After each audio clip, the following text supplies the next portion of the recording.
তো মাত্র 500 টাকা দিয়ে ঈশ্বরদী থেকে রাজশাহী গোদাগাড়ি সাফিনা পার্কে কিভাবে আপনারা ডে ট্যুর করবেন সবকিছু বিস্তারিত থাকছে আজকের এই ভিডিওতে। তো আসসালামু আলাইকুম সবাইকে, কেমন আছেন সবাই? আশা করি সবাই ভালো আছেন। Welcome back to my new video. তো এই যে শিশির ভাইয়ের আগে চলে আসছে, আমি লেট নাকি ভাইয়া? হ্যাঁ, তুমি মেলা লেট।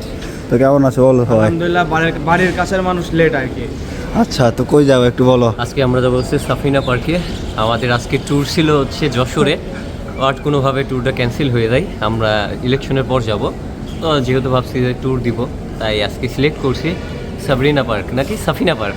তো যদি আপনার বাসা হয়ে থাকে ঈশ্বরদীর ভেতরে, তাহলে আপনাকে ঈশ্বরদী রেলওয়ে স্টেশনে আসতে হবে সকাল 6টার দিকে। এর কারণটা হচ্ছে ঈশ্বরদী রেলওয়ে স্টেশন থেকে এই কম্পিউটার ট্রেনটি ছেড়ে চলে যায় চাপাই নবাবগঞ্জের উদ্দেশ্যে। তো আপনাকে ঈশ্বরদী রেলওয়ে স্টেশনে আসতে হবে সকাল 6টার দিকে। ওইখানে আসার পর টিকিট নিতে হবে আপনাকে আমনৌরা পর্যন্ত। এর কারণটা হচ্ছে আমনৌরা থেকে রাজশাহী সাফিনা পার্ক খুবই কাছে পড়ে। তো আমরা ভুল করে প্রথমে কাকুনহাটে টিকিট কাটছিলাম, যা আমাদেরকে 80 টাকা করে পড়ছিল এক একজনের। তো আপনারা কাকুনহাটে না আসে সোজা আসবেন আমনৌরা স্টেশন। আসলে এখান থেকে রাজশাহী গোদাগাড়ি সাফিনা পার্ক খুবই কাছে পড়বে, আর এক একজনের ভাড়া লাগবে মাত্র 30 টাকা। তো আমরা সবাই সকাল সকাল আসছিলাম, তো আমরা কেউ নাস্তা করি না, তো যার কারণে আমরা এখানে আসছি নাস্তা করার জন্য। তো বর্তমানে আমরা আছি আব্দুলপুর রেলওয়ে স্টেশনে। আচ্ছা, আগে খায় নেই তারপরে ভাই রিভিউ দিবে নাকি? তো কম্পিউটার ট্রেনটা সকাল 7টার দিকে ঈশ্বরদী রেলওয়ে স্টেশন থেকে ছাড়ে এবং আমনৌরা স্টেশনে আসে পৌঁছায় সকাল 10:30টার দিকে। তো আমরা এখন লিগুনাতে করে যাব আমাদের গন্তব্য, মানে সাফিনা পার্কে। আমরা তো এই যে আমাদের হেলিকপ্টার না, এটা হচ্ছে লিগুনা নাকি ভাই? লিগুনা না, পিকআপ। তো ফাইনালি আমরা চলে আসছি সাফিনা পার্কে। তো প্রায় আমরা 4 ঘন্টা 20 মিনিট জার্নি করার পর আমরা এখানে আসছি। এই যে আমাদের টিকিট এবং এই যে আমাদের পোলাপাইন, সবাই রেডি তো যাওয়ার জন্য? গেটের সামনে একবার মানুষ দেখেন, কত মানুষ আসছে এখানে। তো আমরা আগে ভিতরে যাই, তারপরে দেখি ভিতরে কত ক্রাউড আসছে।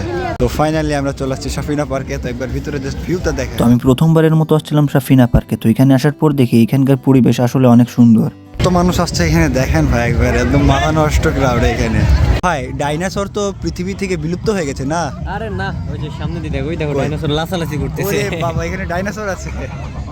তো আপনারা যদি রাজশাহী সাফিনা পার্কে ঘোরার জন্য আসেন, তো এখানে আসার পর অনেক অ্যাক্টিভিটিস আছে, মানে অনেক কিছু রাইড করার জন্য আছে, ছোট থেকে নিয়ে বড় পর্যন্ত। তবে আপনারা যদি এখানে রাইড দিতে চান, তাহলে আপনাদেরকে সর্বোচ্চ টাকা দিতে হবে 50 টাকা করে। তবে এই পার্কটা ছোট হলেও খুবই সাজানো গোছানো ছিল, যা দেখতে খুবই সুন্দর লাগছিল। তবে এখানে আরেকটা জিনিস লক্ষ্য করলাম যে এখানে আর্টিফিশিয়াল ডাইনোসর ছিল, যা মানুষের মতো নড়াচড়া করছিল এবং আওয়াজ বের করছিল। তো এরকম আর্টিফিশিয়াল ডাইনোসর এর আগে আমি কোথাও দেখি নাই। তো আপনারা সাফিনা পার্কে আসলে আরেকটা জিনিস বেশি লক্ষ্য করতে পারবেন যে এখানে রাইড করার অনেক কিছুই আছে। তো এই যে এখানে একটা ব্রিজ দেওয়া আছে, তো আমরা এখন যাবো ব্রিজের উপরে এবং যাই দেখবো যে ব্রিজের উপর দিয়ে এখানকার দৃশ্যটা কেমন লাগে। এই যে ব্রিজে ওঠার পর এখানকার ফাইনাল লুক। এই যে এখানে আছে সেলফি জোন, তো আমাদের ভিতরে যাব না, কারণটা হচ্ছে আমরা বাইরে থেকে সবকিছু দেখে নিয়েছি। আপনারা যারা সাফিনা পার্কে আসবেন, তো এখানে পিছনের দিকে আসলে লক্ষ্য করতে পারবেন যে এখানে পিকনিক স্পট আছে। তো আপনারা যারা পিকনিক করতে আসবেন, তারা এখানে রান্না বান্না করতে পারবেন। তো এখানে আসার পর আমরা আরেকটা জিনিস লক্ষ্য করতে পারলাম যে সবাই এইদিকে যাচ্ছে, তো আমরা এইদিকে যাই দেখবো যে এদিকে কি আছে, এবং এইদিকে হচ্ছে সুইমিং পুল। আপনারা আরেকটা জিনিস লক্ষ্য করে দেখেন যে সুইমিং পুলের ভিতরেও কিন্তু অনেক কয়টা রাইড আছে। আপনারা সুইমিং পুলের ভিতরেও গেলে কিন্তু অনেক রাইড করতে পারবেন। ভাইয়া